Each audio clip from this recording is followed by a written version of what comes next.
عام طور پر یہ سمجھا جاتا ہے کہ انسانی تاریخ کی سب سے بڑی جنگ دوسری جنگ عظیم تھی، جس میں کروڑوں لوگ مارے گئے۔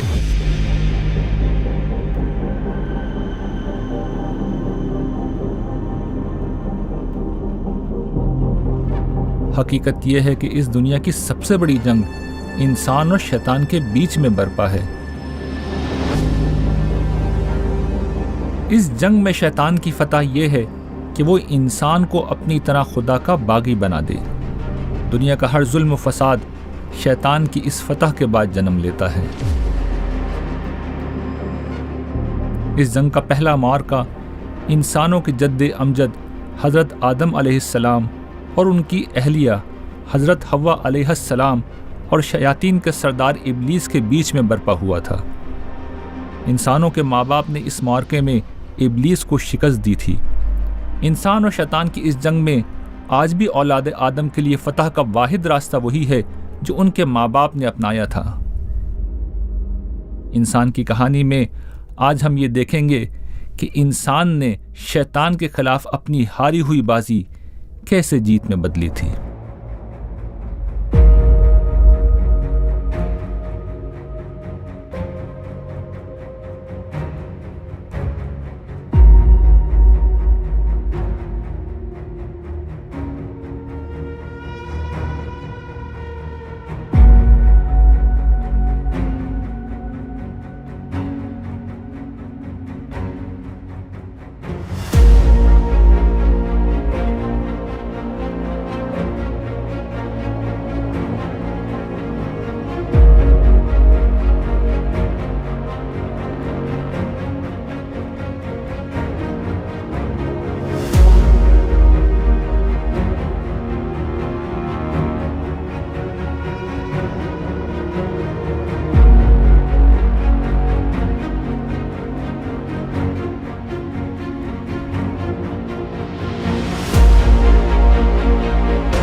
دوسری جنگ عظیم کا ایک بہت اہم محاذ امریکہ اور جاپان کے درمیان میں جنگ کا تھا۔ اس جنگ میں جاپانیوں نے ہارا کاری یعنی خودکشی کو بھرپور طریقے سے استعمال کر کے امریکہ کو بہت نقصان پہنچایا تھا۔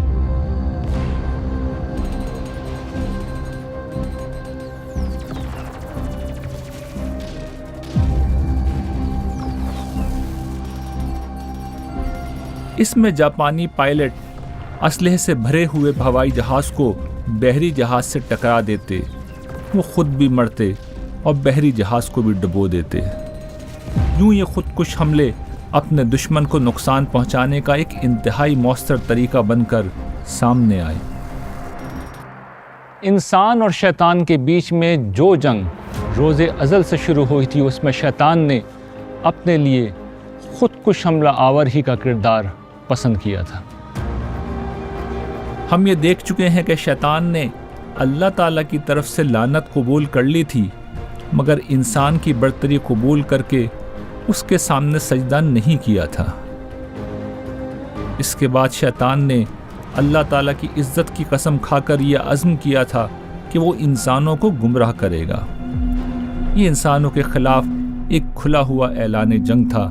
یہ اعلان جنگ اس ہستی کی طرف سے تھا جس نے اپنی تباہی کی قیمت پر انسانوں کو برباد کرنے کا عزم کیا تھا۔ یوں انسان کی کہانی میں اس خطرناک مگر پوشیدہ دشمن کے داخل ہونے کے بعد انسانوں کے لیے خطرات بہت بڑھ گئے تھے۔ ایسے میں اللہ تعالیٰ کے عدل و حکمت کا تقاضا یہ ہوا کہ باقاعدہ امتحان میں اتارنے سے قبل انسان کو ایک عملی تجربے سے گزار کر یہ بتا دیا جائے کہ شیطان کے مقابلے میں اس کے کمزور پہلو کیا ہیں۔ وہ جانتے تھے کہ اس جنگ میں ایک طرف شیطان ہے جو اپنے عزم کا بہت پکا ہے، اور دوسری طرف انسان کی ایک کمزوری ہے کہ وہ جذبات میں آ کر بڑے فیصلے تو کر لیتا ہے مگر اپنے عزم پر قائم نہیں رہ پاتا۔ اس کی بڑی وجہ اس کے اندر کے بعض تقاضے ہیں جو اسے اپنے اختیار کو اللہ تعالیٰ کی مرضی کے خلاف استعمال کرنے پر ابھارتے ہیں۔ اس کمزوری پر انسان کو متنبہ کرنا ضروری تھا۔ اس مقصد کے لیے آدم و حوا کو ایک باغ میں رکھا گیا اور ساتھ ساتھ ان کو یہ بھی بتا دیا گیا کہ شیطان تمہارا دشمن ہے اور چاہتا ہے کہ تمہیں اس باغ سے نکلوا کر تمہیں محروم کر دے۔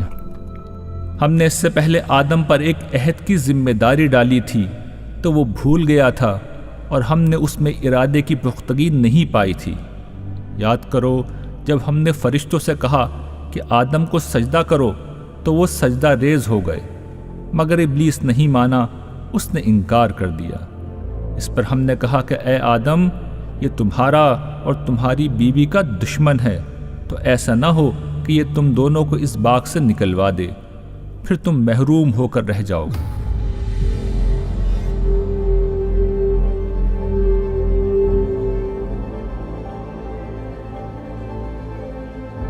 عربی زبان میں باغ کو جنت کہا جاتا ہے۔ حضرت آدم کے واقعے میں یہ لفظ اسی مفہوم میں استعمال ہوا ہے، لیکن جنت کے اصطلاحی مفہوم کی بنا پر عام طور پر یہ سمجھا جاتا ہے کہ حضرت آدم و حوا کو اس جنت میں رکھا گیا تھا جو آخرت کی زندگی میں اہل ایمان کو دی جائے گی۔ حضرت آدم و حوا کی جنت اسی دنیا کا ایک باغ تھا جس میں لباس، کھانے پینے، دھوپ سے بچنے اور آرام کرنے کے سارے لوازم موجود تھے۔ ان دونوں کو یہ ہدایت بھی دے دی گئی کہ انہیں مرد و زن کا تعلق قائم نہیں کرنا۔ خیال رہے کہ قرآن مجید کے مطابق وہ دونوں میاں بیوی ہی تھے۔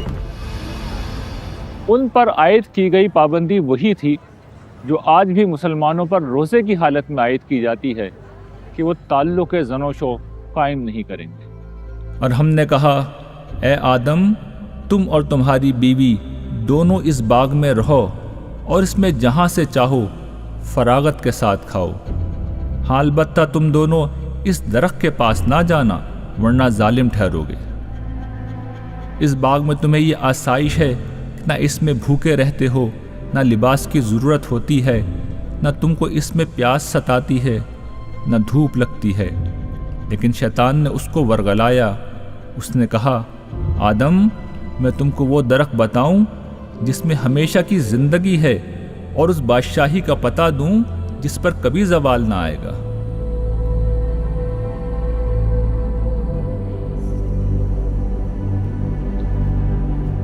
اس ممانعت کے بیان کے لیے قرآن مجید نے جو تعبیر اختیار کی ہے وہ درخت کے پاس نہ جانے کی ہے۔ سورہ طہ آیت 120 میں اس درخت کے لیے شجرۃ الخلد یعنی ہمیشگی کا درخت کے الفاظ استعمال کیے ہیں۔ سورہ اعراف آیت 21 میں اسے ابدی زندگی سے تعبیر کیا گیا ہے۔ اس سے واضح ہوتا ہے کہ اس سے کوئی حقیقی درخت نہیں بلکہ مجازی معنی مراد تھے، یعنی مرد و عورت کا وہ تعلق جو نئے انسانوں کو جنم دینے کا ذریعہ بنتا ہے۔ یہی تعلق آدم و حوا سے لے کر آج تک اس دنیا میں انسانوں کی موجودگی کی وجہ رہا ہے۔ میں نے تو یہ بتا دیا ہے کہ قرآن مجید نے جب اسے شجرۃ الخلد کہہ دیا ہے تو اب یہ کوئی سیب کا درخت یا گندم کا پودا نہیں رہا، اب یہ لازماً ایک مجاز کا اسلوب ہے۔ اس کا مطلب یہ ہے کہ یہ شجرہ تناسل جس سے انسان آگے بڑھتا ہے، اس کی طرف اشارہ کیا گیا ہے۔ اور قرآن مجید نے سورہ اعراف میں جس طرح اسے بیان کیا ہے اس میں ایک خاص تعبیر اختیار کی ہے کہ جیسے ہی انہوں نے اس درخت کا پھل چکھا تو کیا ہوا کہ جو ان کی شرمگاہیں ان سے چھپا کر رکھی گئی تھیں وہ ان پر ظاہر ہو گئیں۔ تو میرے نزدیک تو اس سے مراد وہی تعلق ہے جو اب انسانیت کے بقا کا ذریعہ بھی ہے اور جس سے اس کی نسل آگے چلتی ہے۔ وہی تعلق ہے کہ جس کے لیے ایسے داعیات انسان کے اندر رکھے گئے ہیں کہ وہ جب اسے ہیجان میں مبتلا کر دیتے ہیں تو اسے اپنے اوپر قابو نہیں رہتا۔ تو یہی معاملہ ان کے ساتھ ہوا۔ پہلی مرتبہ جب انہوں نے اس کا ارتکاب کیا تو ان پر یہ واضح ہو گیا کہ اس کی نوعیت کیا ہے۔ چنانچہ جو احساس اس سے پیدا ہوتا ہے جب وہ اس کیفیت سے نکلے، اسی کو قرآن نے بیان کیا کہ اتفقا یخصفان علیہم من برق الجنہ، پھر انہوں نے درختوں کے پتوں سے اپنے آپ کو ڈھانکنا شروع کر دی۔ حضرت آدم و حوا کو گرچہ معلوم تھا کہ شیطان ان کا کھلا دشمن ہے، لیکن وہ مکار ان دونوں کو فریب دینے میں کامیاب ہو ہی گیا۔ اس نے ان سے کہا، تمہارے رب نے تمہیں اس درخت سے صرف اس وجہ سے روکا ہے کہ کہیں تم فرشتے نہ بن جاؤ یا تمہیں ہمیشہ کی زندگی حاصل نہ ہو جائے۔ اس نے قسمیں کھا کر ان سے کہا کہ میں تمہارا سچا خیر خواہ ہوں۔ شیطان غالباً ان کے پاس کسی مانوس شکل میں آیا اور وہ اس کو اس کی اصل حیثیت میں پہچان نہ سکے۔ سورہ اعراف آیت 21 میں یہ بیان ہوا ہے کہ اس نے ان دونوں سے قسم کھا کر یہ کہا تھا کہ میں تم دونوں کا خیر خواہ ہوں۔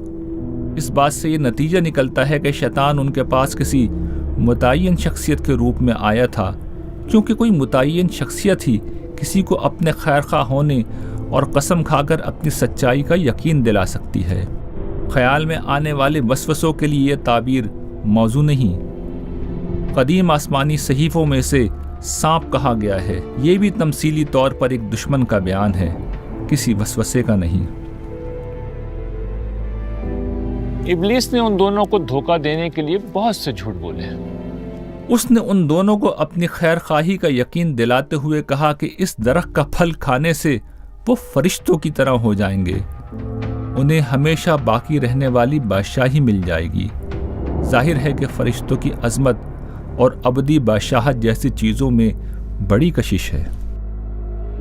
جب شیطان نے بار بار اس کام کے مختلف فوائد ان کے سامنے رکھے تو وہ دونوں اس کے زیر اثر اللہ کے حکم پر قائم نہ رہ سکے۔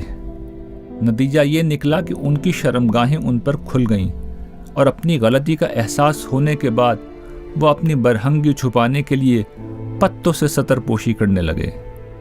یہی چیز درخت کی اصل نوعیت کو بیان کر رہی ہے کہ اس سے مراد میاں بیوی کا تعلق تھا۔ اس موقع پر اللہ تعالیٰ نے انہیں پکار کر کہا کہ کیا میں نے تم کو شیطان کی دشمنی پر متنبہ کر کے اس درخت کے پاس جانے سے نہیں روکا تھا؟ چنانچہ تم دونوں یہاں سے نکلو اور براہ راست شیطان کی دشمنی کا سامنا کرو یہاں تک کہ قیامت آ جائے۔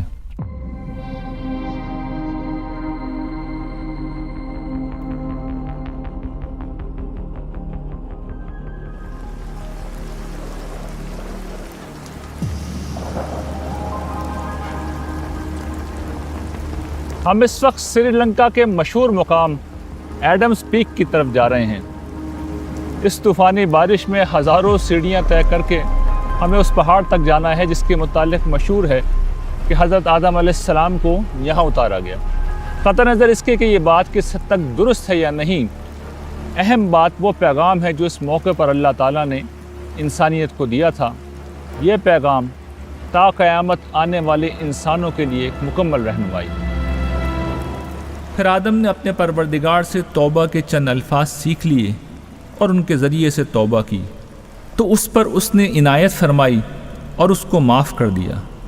بے شک وہی بڑا معاف فرمانے والا ہے، اس کی شفقت ابدی ہے۔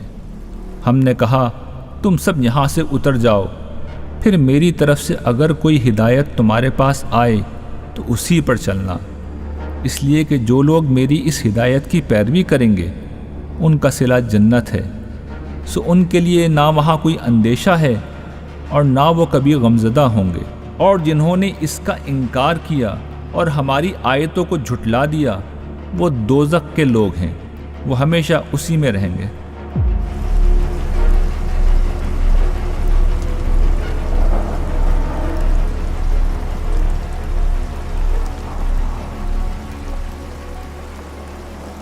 حضرت آدم و حوا نے شیطان کی طرح اللہ تعالیٰ سے کوئی بحث کی اور نہ اپنی غلطی کے دلائل، جواز اور عذر پیش کرنے لگے۔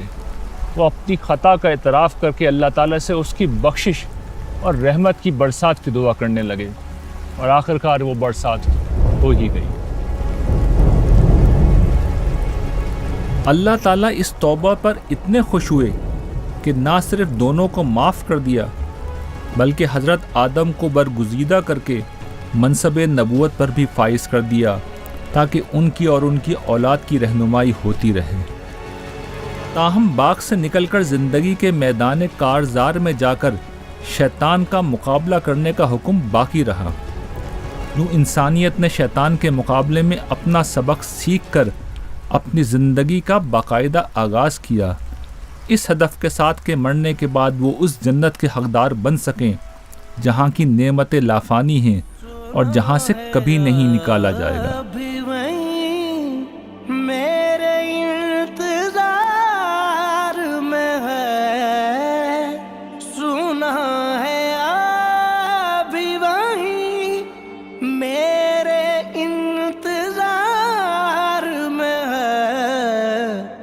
جہاں سے تو نے کہا تھا مجھے یہاں سے نکل، جہاں سے تو نے کہا تھا مجھے یہاں سے نکل، جہاں سے تو نے کہا تھا مجھے یہاں سے نکل، میں اپنی ذات سے نکلوں، میں اپنی ذات سے نکلوں، تو لامکان سے نکل، نگاہ شوق میں آ پردہ گماں سے نکل۔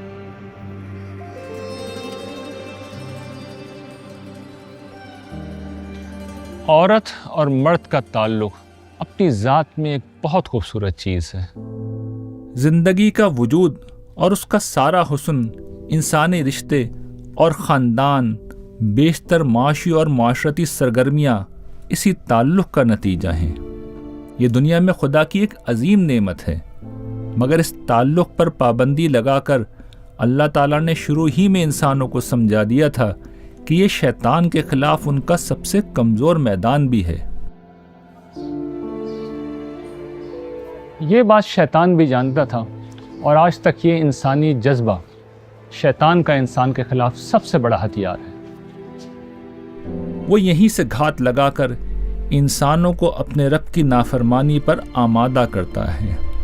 انسان کی اسی کمزوری اور شیطان کی اسی دراندازی کے نتیجے میں زنا اور قحبہ گری ہر دور میں عام رہے ہیں، جس کا نتیجہ خاندان اور رشتوں کی کمزوری اور بچوں اور بزرگوں کا اپنے بنیادی سہارے سے محروم ہونا ہے۔ یہی سبب ہے کہ اللہ تعالیٰ نے ہر دور میں زنا اور اس کی طرف لے جانے والی چیزوں سے روکا ہے، اور شیاطین اسی طرف انسانوں کو لے کر جاتے ہیں۔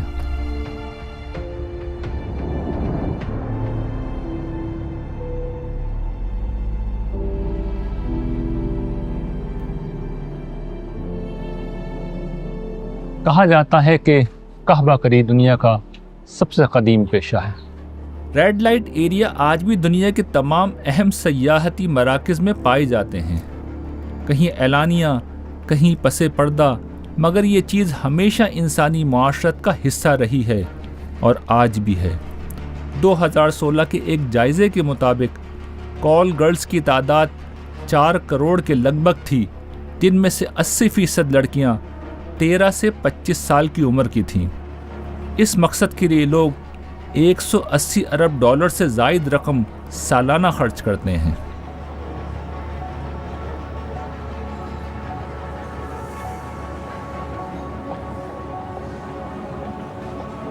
زنا ہر دور میں عام رہا ہے، مگر پچھلی ادوار میں اسے ایک برائی ہی سمجھا جاتا تھا۔ مگر دور حاضر میں اس حوالے سے ایک بنیادی تبدیلی یہ آئی ہے کہ زنا اب کوئی اخلاقی برائی نہیں رہا، اور جدید دنیا میں مرد و زن کے بیچ میں آزادانہ تعلق کو کوئی عیب نہیں سمجھا جاتا۔ اسی طرح اوریانی، پورنوگرافی اور ہم جنس پرستی بھی انسانی سماج میں بہت حد تک اپنی جگہ بنا چکے ہیں، کہیں پیشن کے نام پر، کہیں فیشن کے نام پر اور کہیں پروفیشن کے نام پر۔ زمانے قدیم میں شیطان نے انسان کے خلاف جس جنگ کو شرک پھیلا کر جیتا تھا، وہ آج اسے الحاد اور زنا پھیلا کر جیت رہا ہے۔ تو اس دور کا جو سب سے بڑا المیہ ہے فیملی سسٹم کو تباہ کرنا، کیونکہ انسان کی نیچر ہے، آدم علیہ السلام کے دور سے اب تک انسان ہمیشہ خاندانوں میں آیا ہے۔ آپ کے بڑے بھائی ہوں گے، بڑی بہنیں ہوں گے، چھوٹے بھائی، چھوٹی بہنیں، چچا، ماموں، تایا۔ جب آپ نکاح کو سوسائٹی سے ختم کرتے ہیں تو یہ فیملی سسٹم تباہ ہو جاتا ہے۔ جانوروں کے چچا، ماموں، تایا نہیں ہوتے کیونکہ ان میں نکاح نہیں ہوتا۔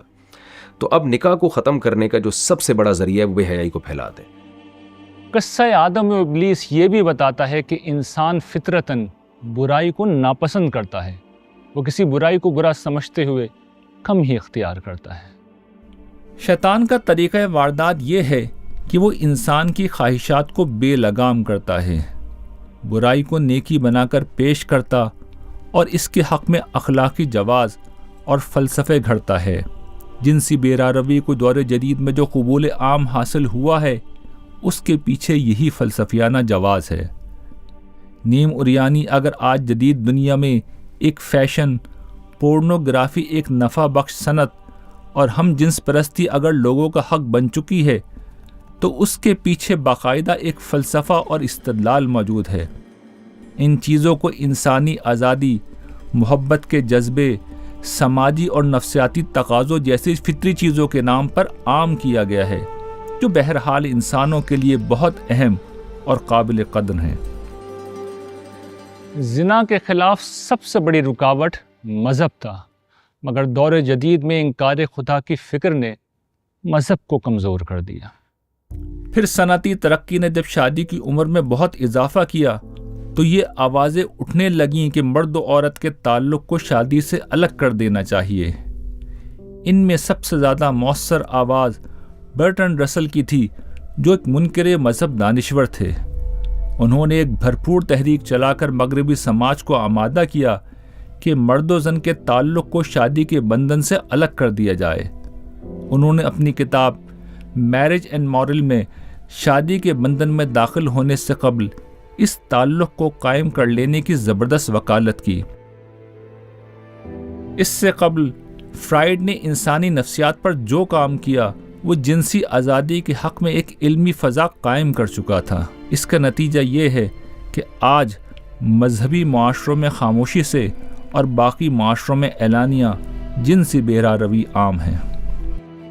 قصہ آدم و ابلیس کا ایک اہم سبق انسان اور شیطان کے رویے کا فرق ہے۔ شیطان نے خدا کی نافرمانی کی اور غلطی انسان سے بھی ہوئی، مگر شیطان نے حسد میں آ کر تکبر کیا اور پھر غلطی ماننے کے بجائے اس پر دلائل دینے لگا، حتیٰ کہ اپنی غلطی کی ذمہ داری اللہ تعالیٰ پر ڈال دی کہ ان کے پیدا کردہ حالات کی بنا پر وہ گمراہ ہوا تھا۔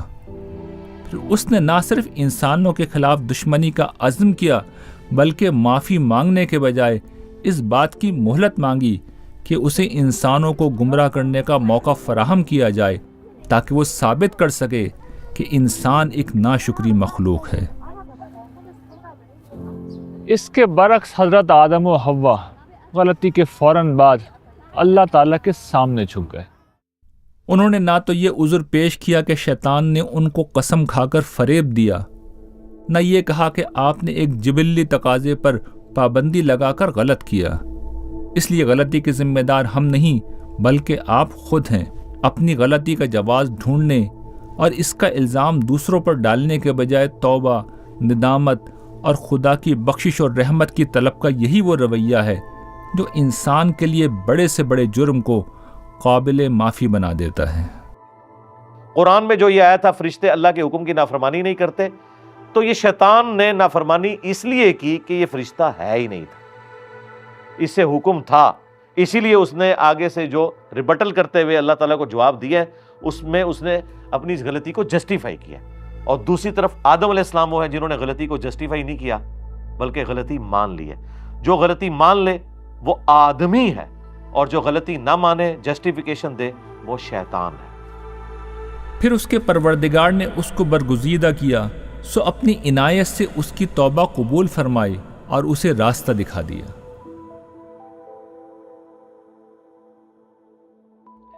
اس قصے کا خلاصہ یہ ہے کہ ابلیس کی طرح اپنی انا کا شکار ہو کر تکبر کرنا، اس کے بہکاوے میں آ کر خواہش کا اسیر ہونا اور اس کے فریب میں آ کر خدا کی نافرمانی کرنا گمراہی کا راستہ ہے۔ دوسری طرف نجات کا اصل راستہ خدا کی بندگی پر قائم رہنے کا عزم ہے، اور نہ رہ سکیں تو فوراً توبہ کرنا ہی درست راستہ ہے۔ اصل جرم سرکشی ہے جو ناقابل معافی ہے۔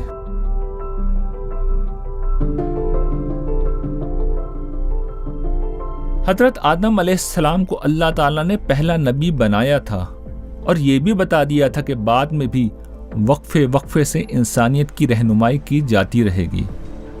اسی وعدے کی تکمیل کے لیے بعد کے زمانوں میں انسانوں کی رہنمائی کے لیے حضرات انبیاء تشریف لاتے رہے۔ انبیاء کے ذریعے سے کی جانے والی رہنمائی خیر و شر کی انہی اساسات پر ہوتی ہے جو پہلے ہی سے انسانی فطرت میں ودیت کی گئی ہیں۔ یہاں ایک چیز کا سمجھنا بہت اہم ہے، وہ یہ کہ انسان خیر و شر کا تصور لے کر پیدا ہوتا ہے یا ایسے ہر تصور سے خالی ایک کورے کاغذ کی طرح جنم لیتا ہے۔ دیکھیں، دنیا میں کون سا شخص ہے جو کہتا ہے کہ میں شروع سے ہی جھوٹ بولنے کو اچھا سمجھتا ہوں اور سچ بولنے کو برا، کسی کو دھوکہ دینے کو اچھا سمجھتا ہوں، کسی کے ساتھ خیر خواہی کرنے کو برا۔ ہماری انسٹنکٹ کے اندر یہ اچھائی اور برائی کا مادہ موجود ہے۔ بالکل انبیاء کی تعلیمات نہ بھی پہنچیں، بیسک ہدایت ہر انسان کو اللہ نے دی ہوئی۔ یہ بحث فلسفیوں کے ہاں عرصے سے جاری ہے کہ اصل معاملہ کیا ہے۔ البتہ کچھ عرصے قبل چند ماہ کے بچوں پر کیے گئے بعض تجربات سے ماہرین نفسیات نے یہ اندازہ لگایا ہے کہ انسانوں کی فطرت میں ابتدا ہی سے خیر کا عنصر غالب ہوتا ہے۔ یہ تجربات نہ بھی ہوں تو انسانوں کا انفرادی اور اجتماعی رویہ یہ واضح کر دیتا ہے کہ انسان فطرتاً خیر کو پسند کرتا ہے۔ مثال کے طور پر ہم سب ظلم کو ناپسند کرتے ہیں اور عدل و انصاف کو درست سمجھتے ہیں۔ ہم کسی کے ساتھ زیادتی کی اجازت اسی وقت دیتے ہیں جب اس کی طرف سے زیادتی ثابت ہو جائے۔ اسی اصول پر ہمارا عدالتی نظام اور پورا معاشرہ چلتا ہے۔ بعض لوگ کہتے ہیں کہ یہ سب انسانوں کو سکھایا جاتا ہے۔ سوال یہ ہے کہ جو انسان یہ سب کچھ سکھاتے ہیں وہ خود کہاں سے سیکھتے ہیں؟ جانوروں سے، درختوں سے یا پتھروں سے؟ حقیقت یہ ہے کہ خیر و شر کے اس اخلاقی شعور کا انسانی وجود سے باہر مادی دنیا میں کوئی ماخذ نہیں۔ وہاں صرف قوانین قدرت اور جبلت کی حکمرانی ہے اور بس۔ قرآن مجید بتاتا ہے کہ یہ اللہ تعالیٰ کی ہستی ہے جس نے خیر و شر اور نیکی و بدی کے تصورات انسان کی فطرت میں ودیت کیے ہیں۔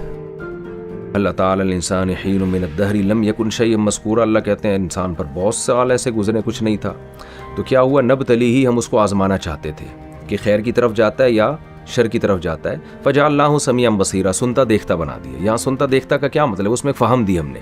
یہ گاڈ گفٹڈ ہے یہ انسان کے اندر، کہ وہ جانوروں میں نہیں ہے، جانور میں اچھے برے نہیں ہوتے، تو اس لیے یہ خیر اور شر کو لے کے پیدا ہوا تاکہ اس کو آزمایا جا سکے۔ اور نفس اور جیسا اسے سنوارا، پھر اس کی بدی اور نیکی اسے سجھا دی۔ انبیاء آ کر خیر و شر کے اس تصور اور اس کے تقاضوں کی تفصیل کر دیتے ہیں، اور پھر اجتماعی انسانی شعور نسل در نسل آگے منتقل ہوتا ہے۔ مزید یہ کہ ہمارے اندر ان چیزوں کو قبول کرنے کی استعداد ہے، اسی لیے ہم انہیں سیکھتے ہیں۔ ہم میں یہ استعداد نہ ہوتی تو ہم کبھی نہ سیکھتے۔ ہم نہ صرف یہ تصورات سیکھتے ہیں بلکہ نئی صورتحال پر ان کا اطلاق بھی کر دیتے ہیں۔ ہم اپنے بچوں کو خیر و شر کا تصور کچھ چیزوں پر منطبق کر کے دکھاتے ہیں، اور پھر ساری زندگی وہ خود اس تصور کا اطلاق ہر اس چیز پر کرتے رہتے ہیں جو ان کے سامنے آتی ہے۔ یہ صرف انسانوں کا وصف ہے جو کسی اور جاندار میں نہیں پایا جاتا۔ کیا آپ جانوروں کو اخلاقیات سکھا سکتے ہیں؟ اخلاقیات صرف انسانوں کو سکھائی جا سکتی ہے، اور صرف انسان ہی ہر نئی صورتحال پر اخلاقی اصولوں کا اطلاق کر سکتے ہیں۔ انسانوں میں یہ وصف اس لیے پایا جاتا ہے کہ ان کی فطرت اپنے اندر خیر و شر کا ایک شعور رکھتی ہے۔ انسانوں کی بقا کی مجموعی اسکیم میں بھی یہ اخلاقیات فیصلہ کن کردار ادا کرتی ہیں۔ تصور کیجئے کہ عدل کی جگہ ظلم ہمارا اصل مطلوب بن جائے تو انسان کی عقل جو ایک دوسرے کو نقصان پہنچانے کی غیر معمولی صلاحیت رکھتی ہے، ساری انسانیت ہی کو فنا کر دے گی۔ ہٹلر نے اسی ظلم کو نظریاتی جواز بخشنے کی کوشش کی تھی اور دنیا کو تباہ کن نقصان پہنچایا تھا۔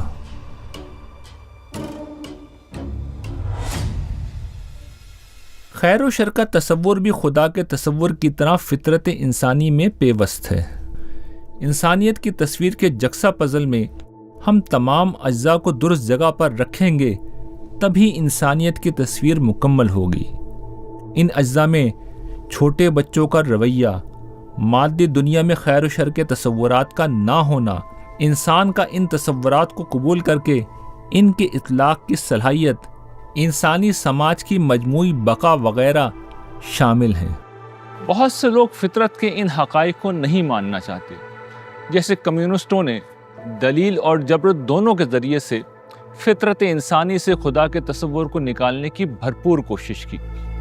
کمیونسٹ نظام کا خاتمہ ہو گیا، لیکن فطرت انسانی سے خدا کا تصور ختم نہیں ہو سکا۔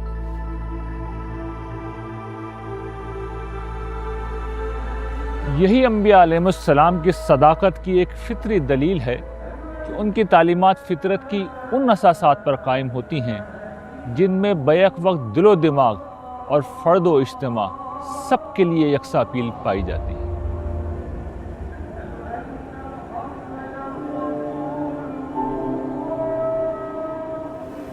حضرت آدم و حوا کے قصے میں اس فطری رہنمائی کی ایک مثال حیا کا وہ جذبہ تھا جس کے تحت انہوں نے اپنا جسم چھپانے کے لیے خود کو پتوں سے ڈھانپا تھا۔ انبیاء علیہ السلام اسی فطری تصور کو آگے بڑھاتے ہیں اور زنا، عریانی اور جنسی بے راروی کے ہر کام کو ممنوع قرار دے دیتے ہیں۔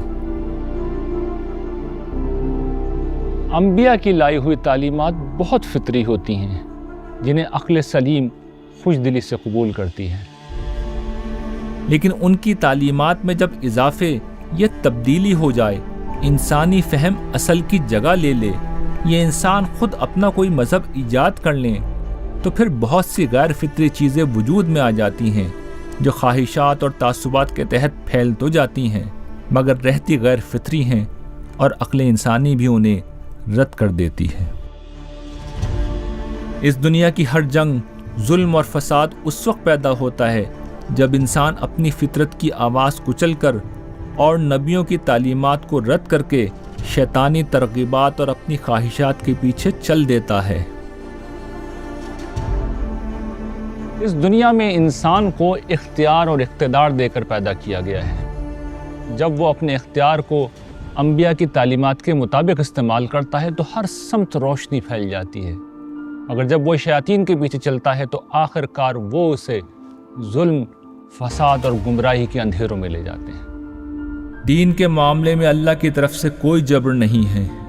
حقیقت یہ ہے کہ ہدایت اس قرآن کے بعد اب گمراہی سے بالکل الگ ہو چکی ہے، لہٰذا جس نے شیطان کا انکار کیا اور اللہ کو مانا تو اس نے گویا نہایت مضبوط رسی پکڑ لی جو کبھی ٹوٹ نہیں سکتی، اور یہ اس لیے کہ اللہ سمیع و علیم ہے۔ یہ ہدایت پانا چاہیں تو اللہ ماننے والوں کا مددگار ہے، وہ انہیں اندھیروں سے روشنی کی طرف نکال لے جاتا ہے۔ اس کے برخلاف نہ ماننے والوں کے مددگار ان کے شیاطین ہیں، وہ انہیں روشنی سے اندھیروں کی طرف نکال لے جاتے ہیں۔ یہی دوزخ کے لوگ ہیں، یہ اس میں ہمیشہ رہیں گے۔ شیطانی ترغیبات اور اپنی خواہشات و تعصبات کے زیر اثر بارہا انسان انبیاء علیہ السلام کی فطری تعلیمات سے دور ہوئے ہیں اور اس کی بہت بھاری قیمت ادا بھی کی ہے۔ انسان کی کہانی کی اگلی اقساط میں ہم انسانیت کو یہی قیمت ادا کرتے ہوئے دیکھیں گے۔ تب تک کے لیے اللہ نگہبان۔